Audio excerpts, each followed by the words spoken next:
Magandang hapon po sa lahat, Luzon, Visayas, Mindanao, kung saan kayong panig ng mundo po. Nagbabalik tayo rito dito sa aking YouTube channel, Samir Soriano TV 29 po, para mag-discuss ulit ng another coins. Ang pag-uusapan po natin ngayon ang pera po ng United States of America. Ayan, magandang hapon po sa aking mga subscriber. Thank you so much po sa aking mga subscriber po. Ayan. At sa mga kolektor ng Pilipinas po at saka mga senior citizens po, God bless po sa lahat. Thank you so much po sa mga aking mga subscriber, lalo-lalo yung mga hindi pa nakapag-subscribe, baka pwede naman pakipindot ang ating notification bell para ma-update po kayo sa gagawin ko pang latest na video po about coins ang ating pinag-uusapan dito sa aking YouTube channel po. Ayan. Magandang hapon po sa lahat. Ang pag-usapan po natin ngayon ay andyan sa ating harapan po na one dime. Ayan po. Denver Mint po, 1990 po, maliit.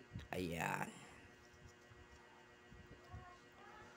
Ayan, kasi nakita ko doon sa mga vlogger na baguhan natin na katulad ko, hindi pa naman ako gaanong for example lang, hindi naman ako baguhan na gaanong kolektor kasi almost lampas na tayo sa mag 1 year in 8 months na nangungoleksyon po. Ayan.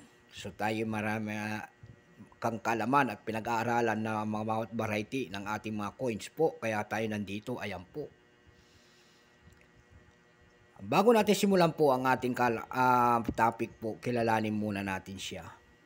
Issue, United States. Ayan po. Period, Federal Republic, 1776, up to date po. Type, Standard Circulation Coins. Years, 1965 hanggang 2023. Value, 1 dime. Currency, dollar, 1785, up to date po. May bigat po itong 268 grams. Haba po, 17.91 mm. May kapal po itong 1.35 mm. Shape, round. Orientation, coin alignment po. Ayan. Number, N-53. Reference number, KM-195A. Ito pong coins na po ito, akin na siyasat, ito po ay Denver Mint. Ayan, Denver Mint siya. Yung 1990 po, ang ginawa po nito ay tatlong variety po ng inilabas. Mayroon silang tinatawag dito po na pagsusuri po na Denver Mint, mayroon Philadelphia Mint, at saka San Francisco Mint. Ayan. Dako tayo doon dito sa hawak natin na 1990 Denver Mint. Ito po ay 13%. Ayan po. Ilang piraso po na ginawa po ng Amerika dito, ang ginawa po ay 839,995,824 piraso. Ayan po. May price na po na selling price doon sa ating numista, binigyan na po ng 22 pesos yung kanyang uncirculated ang presyo. Dako naman tayo doon sa ating Philadelphia Mint. Ayan po, 15% po. Ayan. Ang ginawa naman po sa bariyang yon ay 134,340,000 piraso lamang. Ang kanyang price na selling ay yung kanyang almost uncirculated doon ay 11 pesos. Yung uncirculated po ay 30 pesos lamang.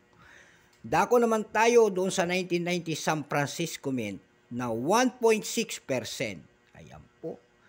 Ilang piraso pong ginawa sa bariyang yon ng ating United States? Ito po ay 3,299,000.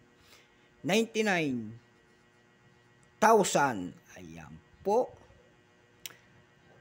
Ang uncirculated na selling price noon, ang almost uncirculated noon ay 96 pesos. Ayan po. Dako tayo doon sa ating pinag-uusapan na selling price. Ayan po. Hindi naman tayo nagmamata-mata ng ating mga vlogger. Pero doon sa ating mga vlogger na iba, yung napansin natin, sinasabi niya na rare daw to, mga ganito. Sabi ko, posible naman rare, sa dami naman po ng ginawa. Baka siya po ay hindi naman ng